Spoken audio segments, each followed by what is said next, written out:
आदमी हो वैसी से आपको भाजपा का एजेंट कहेगा। शर्म नहीं आती आपको बोलते हुए कि जिस भाजपा और आरएसएस के गठबंधन से आप चुनाव लड़े हैं वो आप हम पर आ रहे इल्जाम लगाने की। वही वाली बात हुई कि आसमान पर थूकना खुद के चेहरे पे पड़ेगी कि आवाम ये कह रही है कि हमसे बड़ी गलती हुई कि हमने फातिमी को वोट दिया। टिकट कट रहा है, अब बेटा का टिकट कट रहा है तो भाई आका को खुश किस तरीके से करें कि हमको बेटा को फिर टिकट दे दे।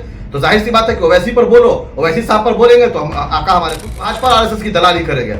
हम तो राजद वाले को भी कहना चाहते हैं कि शख्स आपके पार्टी में अगर आज आया है तो भाजपा के द्वारा भेजे गए एजेंट है। अगर हमारी पार्टी इजाजत देगी तो हम आपके बेटा के खिलाफ भी चुनाव लड़ेंगे। बिहार में इस वक्त जो है राजनीति पूरे अपने चरम पर चल रही है। लोग वार पलटवार कर रहे हैं, नेता जो है एक दूसरे पर आरोप प्रत्यारोप भी कर रहे हैं। इस बीच दोस्तों आपको बता दें कि राजद के एक नेता अली अशरफ फातमी ने बैरिस्टर सऊद्दीन ओवैसी और एमआईएम पार्टी पर गहरा इल्ज़ाम लगाया है।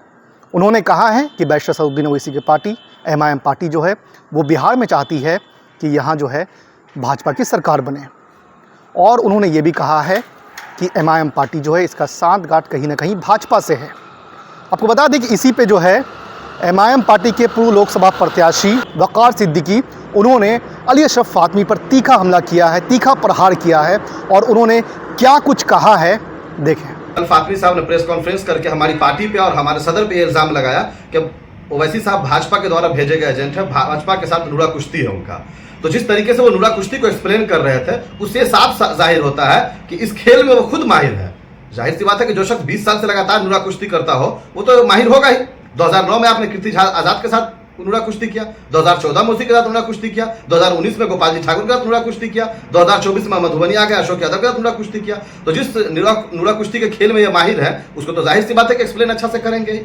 और बोल कौन रहे हैं जो खुद 2020 में बेटा को भाजपा और आरएसएस के बैनर तले मोदी का फोटो ले लेकर घर घर वोट मांगे हो, वो आदमी ओवैसी साहब को भाजपा के एजेंट कहेगा। शर्म नहीं आती आपको बोलते हुए कि जिस भाजपा और आरएसएस के गठबंधन से आप चुनाव लड़े हैं वो आप हम पर आ रहे इल्जाम लगाने के लिए।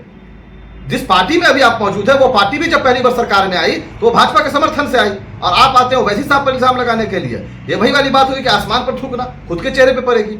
आपको सिर्फ भोज से फुर्सत है नहीं, 2 महीना के बाद ईद मिलन प्रोग्राम आप कर रहे हैं। जब सारा देश का मुसलमान वक्फ बिल के काले कानून के खिलाफ लड़ रहा है तो आप मुंबई में, सऊदी में, दुबई में और दिल्ली में भोज खाने का काम कर रहे हैं, ईद मिलन समारोह कर रहे हैं। 2 महीने के बाद ईद मिलन समारोह होता है। जिस मधुबनी की आवाम ने झोली भर भर के आपको वोट दिया, जब हवाई अड्डे पर लाखों की संख्या में लोग वहां मौजूद थे, जब वक्त काले कानून के खिलाफ धरना दे रहे थे, तब आप नजर नहीं आए। सिर्फ आप इस कौम का वोट लेने आए, इस कौम को आपने रुसवा करने का काम किया है, ठगने का काम किया है। मधुबनी की आवाम ये कह रही है कि हमसे बड़ी गलती हुई कि हमने फातिमी को वोट दिया। जब हमारे हक और हुकूक की बात आई, लड़ने की बात आई, तब आप गायब रहते हैं।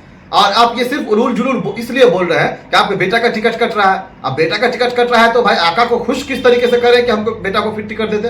तो जाहिर सी बात है कि ओवैसी पर बोलो, ओवैसी साहब पर बोलेंगे तो हम आका हमारे खुश होंगे, इसलिए वो ओवैसी साहब पर उलूल जुलूल बोल रहे हैं सिर्फ बेटा के टिकट के लिए। और हम ये दावे के साथ कहते हैं कि अगर इनके बेटा का टिकट कटता है तो ये शख्स फिर भाजपा और आरएसएस गठबंधन से जाकर चुनाव लड़ेगा, फिर भाजपा और आरएसएस की दलाली करेंगे।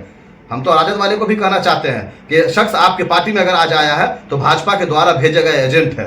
आप इसको पहचानिए, या आपके पार्टी में भाजपा के लिए काम कर रहे हैं। और मैं इनको फिर से चेता देना चाहता हूं कि जिस तरीके से एमआईएम आपके खिलाफ पूरी मजबूती के साथ चुनाव लड़ने का काम किया, अगर हमारी पार्टी इजाजत देगी तो हम आपके बेटा के खिलाफ भी चुनाव लड़ेंगे। जहां से आपका बेटा चुनाव लड़ेगा आप ऐलान कीजिए, वहां से वक़ार सिद्दीकी चुनाव लड़ेगा। आइए, आप क्योटी लड़िएगा, जाले लड़िएगा, बिस्फी लड़िएगा, मधुबनी लड़िएगा, हरलाकी लड़िएगा, बेनीपट्टी लड़िएगा। कहां से लड़िएगा बोलिए आप? दरभंगा ग्रामीण लड़िएगा। वहां से एमआईएम अगर इजाजत देगी, हमारे सदर हमारे इजाजत देंगे तो वक़ार सिद्दीकी चुनाव लड़ने का काम करेगा। बोल रहे कि ओवैसी साहब को हम बचाएं। अरे अंधा सभी पूछ लीजिए तो ओवैसी साहब के मुकाबले आप कहां खड़े हो पाइएगा भाई? आप बोले कि ओवैसी साहब को बचाएं। ओवैसी साहब आपकी लड़ाई लड़े थे जब आपके आका लालू प्रसाद यादव सदन में मौजूद थे। जब प्रभुनाथ सिंह ने आपको गाली दिया था तो ओवैसी साहब ने आपकी आवाज उठाई थी, आपके लिए लड़ा था, न कि आपने ओवैसी साहब के लिए लड़ा था। शहाबुद्दीन साहब के रहमो करम पे आपको टिकट मिला, आप उस शहाबुद्दीन साहब के नहीं हुए तो आप किसके होंगे? आपने जब उनकी बेवा मोहतरमा हिना शहाब साहबा चुनाव लड़ रही थी तो आप एक वीडियो तक नहीं जारी कर पाए, एक वोट की अपील नहीं कर पाए। आप क्या बात करना है? कौम मिल्लत का दर्द आपके अंदर है। अगर कौम मिल्लत का दर्द होता तो आप अपने घर से बाहर नहीं निकलते। आप अपने बेटा के अलावा एक भी वर्कर को बता दीजिए जिसको आपने टिकट दिलवाया हो, नेता बनाया हो।